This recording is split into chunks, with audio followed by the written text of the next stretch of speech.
ಇವತ್ತು ಬೇರೆ ರಿಸಲ್ಟು. ನಮ್ಮ ಹುಡುಗಿಗೆ ಬೇರೆ ಪಾಸ್ ಆಗ್ತೀನಿ ಅಂತ ಹೇಳಿದ್ದೀನಿ. ಏನಾಗುತ್ತೋ ಏನೋ.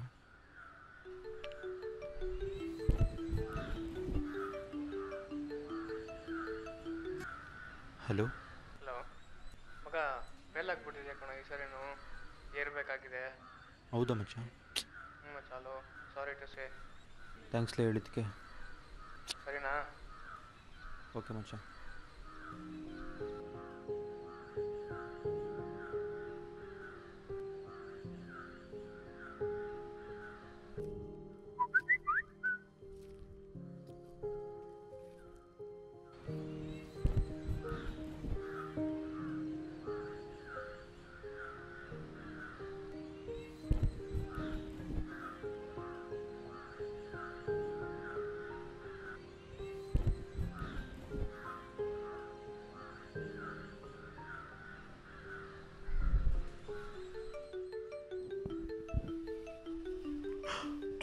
ಅಪ್ಪನ ಫೋನು. ಅಯ್ಯೋ, ರಿಸೀವ್ ಮಾಡಲೇಬೇಡ.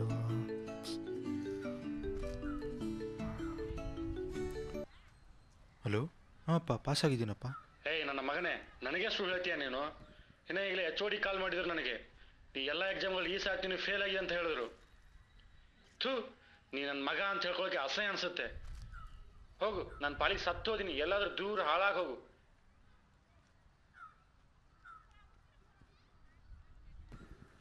ಸಾರಿ ಅಪ್ಪ, ನನ್ನೇ ದೊಡ್ಡ ತಪ್ಪಾಯಿತು.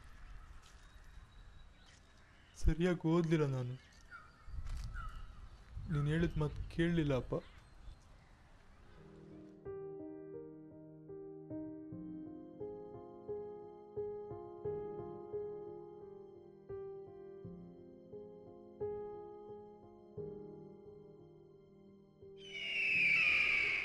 ಶಿಷ್ಯ, ಕಿರಿಕಳಾಗಿ ಎಷ್ಟೋ ದಿನಗಳಾಗತ್ತಲ್ವಾ? ಕೈ ಯಾಕೋ ಭಾಳ ಕಡಿತೈತೆ. ಯಾವುದೋ ಬಕ್ರ ಬೇರೆ ಈ ಕಡೆನೇ ಬರ್ತಾ ಇದೆ.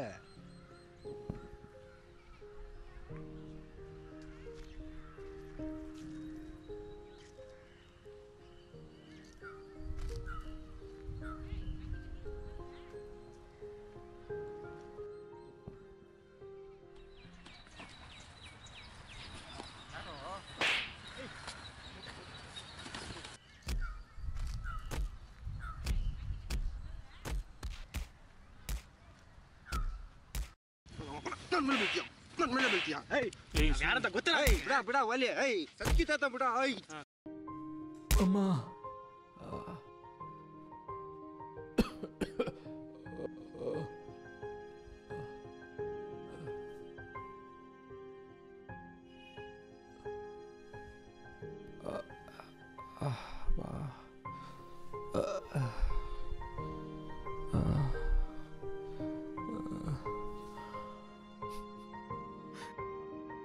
ದೇವರೇ, ನನಗೆ ಯಾಕೆ ಕಷ್ಟ ಕೊಡ್ತೀಯ ಈ ಥರ?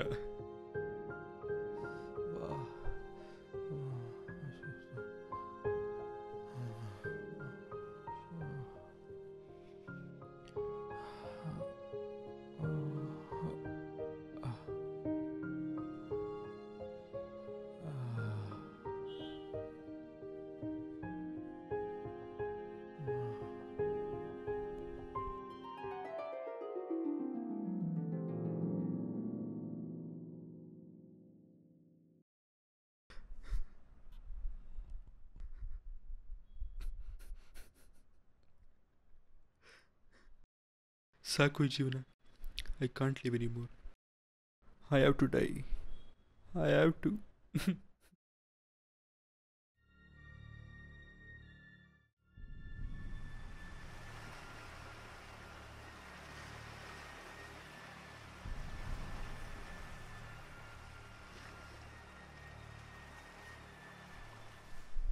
ಪ್ರೀತಿಸಿದ ಹುಡುಗಿ ಕೈ ಕೊಟ್ಟಳು. ನನ್ನ ಹೆತ್ತವರು ಕೂಡ ನನ್ನನ್ನು ದೂರ ಮಾಡಿದರು.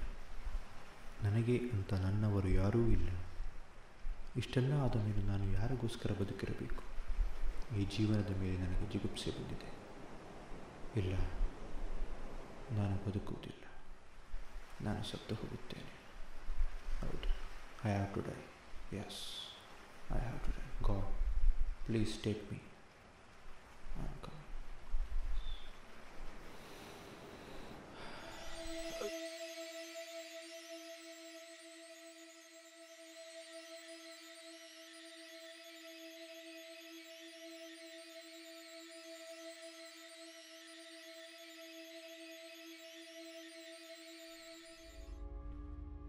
ಇಲ್ಲ, ನಾನಿವಾಗ ಕೋಪದಲ್ಲಿ ಏನಾದರೂ ಇವ್ರ ಮೇಲೆ ಜಗಳ ಆಡೋದಕ್ಕೆ ಹೋದರೆ ಅವ್ರು 3 ಜನ ನನ್ನ ಕೊಂದೇ ಬಿಡ್ತಾರೆ. ಇಲ್ಲ, ನಾನು ಮುಂದೆ ಓದಬೇಕು, ನನ್ನ ಗುರಿ ಮುಟ್ಟಬೇಕು. ಮುಂದೊಂದು ದಿನ ಆ ದೇವರು ನನಗೊಂದು ಅವಕಾಶ ಕೊಡ್ತಾನೆ. ಇವರೆಲ್ಲ ನನ್ನ ಹತ್ರ ಬಂದು ಕ್ಷಮೆ ಕೇಳುವ ಹಾಗೆ. ಹೌದು, yes, I have to reach my ಗೋಲ್.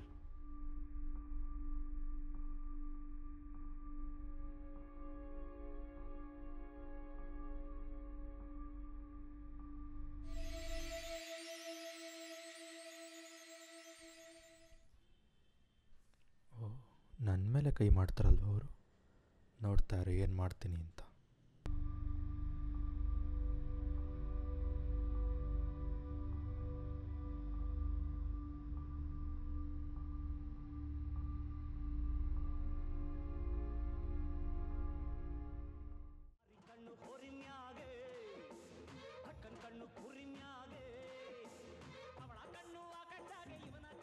ಅವರು ಯಾವುದೇ ಮೂಲೆಯಲ್ಲಿದ್ದರೂ ಬಿಡಲ್ಲ. ಓ, ಇಲ್ಲೇ ಇದ್ದಾರೆ. ಏಯ್ ಗುಬಾಳ್, ಇಳಿಯೋ ಕೆಳಗೆ.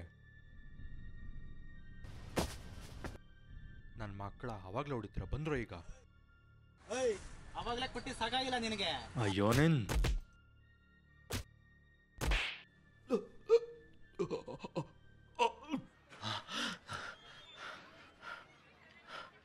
ಬದುಕಿದ್ದೀನಿ ನಾನಿನ್ನು. Thanks god. ನಾನು ಬದುಕಬೇಕು. ನಾನೇನಾದರೂ ಸಾಧನೆ ಮಾಡಲೇಬೇಕು. ಮಾಡೇ ಮಾಡ್ತೀನಿ. ನಾನು ಫ್ಯೂಚರ್ ಹೇಳ್ದಂಗೆ ಮಾಡೇ ಮಾಡ್ತೀನಿ. ನೋಡಿದ್ರಲ್ಲ, ಪಾಸ್ಟ್ ಬಗ್ಗೆ ಥಿಂಕ್ ಮಾಡೋ ಮೈಂಡು ನಡೆದ ಘಟನೆಗಳಿಂದ ವಿಚಲಿತವಾಗಿ ಸಾವೊಂದೇ ಮಾರ್ಗ ಅಂತ ತೀರ್ಮಾನ ಮಾಡುತ್ತೆ. ಅದೇ ರೀತಿ ಪ್ರೆಸೆಂಟ್ ಬಗ್ಗೆ ಥಿಂಕ್ ಮಾಡೋ ಮೈಂಡ್ ಇಂದು ಮುಂದೆ ಆಲೋಚನೆ ಮಾಡದೆ ರಿವೆಂಜ್ ತಗೊಳುತ್ತೆ. ಆದರೆ ಫ್ಯೂಚರ್ ಬಗ್ಗೆ ಥಿಂಕ್ ಮಾಡೋ ಮೈಂಡು ನಡೆದ ಘಟನೆಗಳನ್ನೆಲ್ಲ ಕ್ಷಮಿಸಿ ತಾನು ಮಾಡಬೇಕಾದ ಕೆಲಸದ ಬಗ್ಗೆ ಗಮನ ಹರಿಸುತ್ತೆ. ಬೆಳಗ್ಗೆ ಯಾರೂ ಸಿಕ್ಕಿಲ್ಲಪ್ಪ ಬುಕ್ ಮಾಡೋಕ್ಕೆ. ಸರ್, ಹಲೋ ಸರ್, ಬುಕ್ ಬೇಕಾ ಸರ್? ಬೇಡ ಹೋಗಪ್ಪ. ಭಗವದ್ಗೀತೆ ಎಲ್ಲ ಇದೆ ನೋಡಿ ಸರ್, ಒಂದ್ಸರಿ ಪ್ಲೀಸ್ ಸರ್, ಒಂದ್ಸರಿ ನೋಡಿ ಸರ್, ಭಗವದ್ಗೀತೆ ನೋಡಿ ಸರ್. ಹೌದಾ? ನೋಡಿ ಭಗವದ್ಗೀತೆ ದುಡ್ಡಿಲ್ಲ, ಚೆನ್ನಾಗಿದೆ ಸರ್, ಒಂದ್ಸರಿ ಓದ್ ನೋಡಿ. ಲೈಫ್ ಚೇಂಜ್ ಆಗಲಿಲ್ಲ ಅಂದರೆ ಅವಾಗ ಹೇಳಿ. ಎಷ್ಟು? ಹೆತ್ತ ತಾಯಿ ಜನ್ಮ ನೀಡುವಳು, ಹೆತ್ತ ತಂದೆ ಜೀವನ ಕಲಿಸುವನು. ಸ್ನೇಹಿತರು ಜೀವನದುದ್ದಕ್ಕೂ ಕಷ್ಟ ಸುಖಗಳಲ್ಲಿ ನಮ್ಮ ಜೊತೆ ಇರುವರು. ಆದರೆ ಪ್ರೀತಿಸಿದ ಹುಡುಗಿ ಮಾತ್ರ ಮೋಹ ತೀರುವವರೆಗೂ ಜೊತೆಯಲ್ಲಿ ಇದ್ದು ತೀರಿದ ನಂತರ ನಮ್ಮಿಂದ ದೂರವಾಗುವಳು. ಹೆಣ್ಣು ಒಂದು ಮಾಯೆ. ಜೀವ ಸಂಕುಲದಲ್ಲಿ ಮನುಷ್ಯನ ಜೀವನ ದೊಡ್ಡದು. ಜಾರಿ ಬೀಳಬೇಡ ಹೆಣ್ಣಿನ ಸೆಲೆಯೊಳಗೆ, ಮೋಸ ಹೋಗಬೇಡ ಸಂಚಿನ ಕಲೆಗೆ. ಅದ್ಭುತವಾದದ್ದು ಈ ಜೀವನ, ರೂಪಿಸಿಕೊಂಡರೆ ಸೂರ್ಯಚಂದ್ರರಂತೆ ನೀ ಬೆಳಗಬಲ್ಲು ಇಡೀ ಜಗತ್ತನ್ನು. ನುಗ್ಗು, ಮುನ್ನುಗ್ಗು ನಿನ್ನ ಗುರಿಯೆಡೆಗೆ. ಹಿಂತಿರುಗಿ ನೋಡಬೇಡ ಗುರಿ ತಲುಪುವವರೆಗೂ. ಗುರಿ ತಲುಪಿದ ಮೇಲೆ ಗುರಿಯನ್ನು ಮುಟ್ಟಲು ಹತ್ತಿದ ಏಣಿಯನ್ನು ಮರೆಯಬೇಡ. ಅತ್ಯಮೂಲ್ಯವಾದದ್ದು ನಿನ್ನ ಈ ಜನ್ಮ, ಮನುಷ್ಯ ಜನ್ಮ. ಧೈರ್ಯಂ ಸರ್ವತ್ರ ಸಾಧನಂ.